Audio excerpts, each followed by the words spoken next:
You said that the U.S. should impose sanctions against Israel, but you just heard folks from opposite sides of the aisle there, you know, giving uncompromising support for Israel. Aren't Israel's interests much in line with the United States, much more so than Hamas? Oh, they're very much more in line with the United States' interests. The United States' interests, friends, and enemies in the region, and Israel becomes the arm of the United States foreign policy in the region, which is why they have unequivocal, unwavering support of Israel. And quite frankly, supporting Israel as an American politician is like kissing a baby. It's the safest position to take.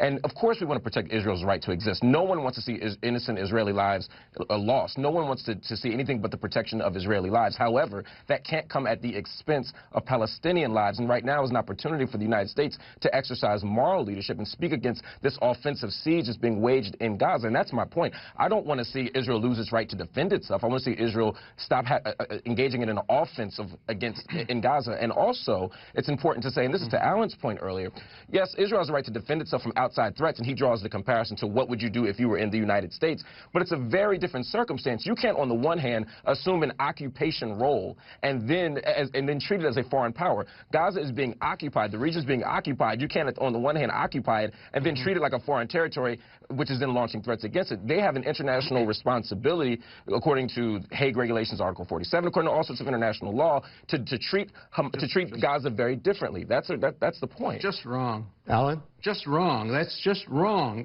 Israel ended its occupation completely in 2005. That's untrue. And between 2005 and 2007. That's disingenuous. No, it's absolutely true. Well, let me respond.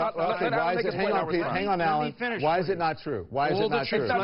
It's not true. It's not true because there are international standards for occupation. They still control electromagnetic space, the airspace, the naval space, the population registry. Every single measure of occupation they meet, they satisfy all the conditions for occupation.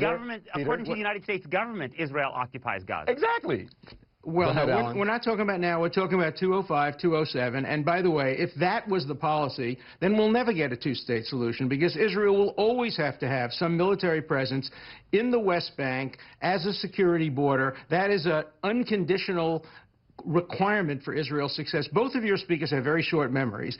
They forget that in 2000-2001, Israel offered to end the occupation, to create a two-state solution. Arafat said no. In 2007, Olmert offered to end the occupation, create a two-state solution. Abbas did not respond. You have to remember that Israel has, since 1948, favored the two-state solution. I want that. Yeah, but Alan, today, Go ahead, Peter. 2 weeks ago, 2 weeks ago, this Israeli Prime Minister Benjamin Netanyahu said very explicitly he does not support the two-state solution. So we are now in a reality in which we have a Palestinian leader. It is true, absolutely. He said Israel would maintain permanent military control over the West Bank. That is not. And there'd be a two-state solution. You cannot have a Palestinian state in which another state, Israel, has permanent military control of it.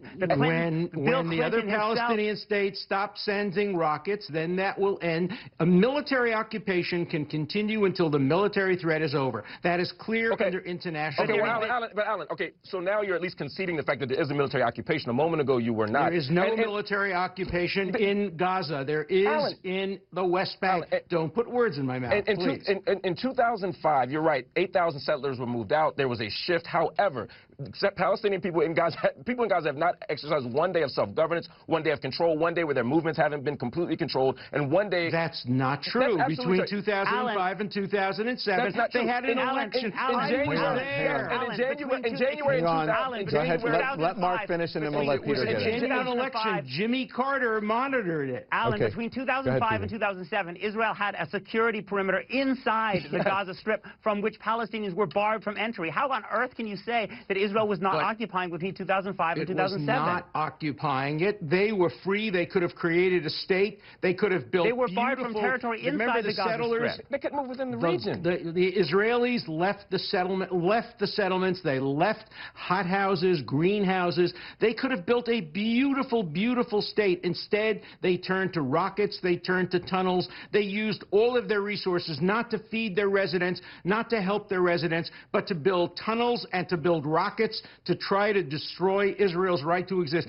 That's reality. You cannot paint that that in a more positive light. Yeah, but then, Alan, how come you had a Palestinian leader in the West Bank who did accept Israel's right to exist, who did terrific security cooperation with Israel, and they offered him a state? No, in fact, not this government at all. This government has never been willing to put any map on the table about territory and has never accepted the 67 lines plus SWAP Let's talk about as parameters. The Israeli government. We're going to have to, I'm talking about the Israeli government. Israeli government. We're going to have to wrap it up. Alan, I'll let you get a word in. Everyone will get a word in. First, Alan, quickly. Olmert is part of the Israeli government. He offered them a state. They did not accept it. They now regret it. And I wish we can finally have a two-state solution with peace on both sides. Peter? We have now a Palestinian leader who was within the Clinton parameters, publicly stated, that Bill Clinton laid out in December 2000, an Israeli government that's not. This may be hard for supporters of the two-state solution like Alan to come to terms with, but sadly, it's the reality. And Mark? Look, I know Benjamin Netanyahu. He is in favor of Mark, go ahead. Right. There's nothing more frustrating than this idea somehow that the Palestinian people had the opportunity for Shangri-La and instead turned to violence and destruction. That is simply... It's true. It's simply... It's true. Well, repeating that it's true doesn't make it any... Between 205 and 207. Alan, please. Alan, that's not true. As soon as Hamas was elected in 2006, there was a military imposition and a siege started. That is simply untrue. But the point here is that... after the rockets. That is not after the rockets. Gaza is an open-air prison. After the rockets. Alan, let him finish. You had your chance. Let him finish. Go ahead, Mark. Gaza is an open-air prison. People's movements are restricted. People's ability to self-determine is restricted. In the midst of all of that, to look at rockets and tunnels and say somehow that Israel is on the defensive is simply untrue. It's empirically untrue, and it violates international law. Let's hope that lives will stop being lost very soon and they'll reach some sort of agreement. And as we leave you, thank you very much. I want to show you the skies above Gaza.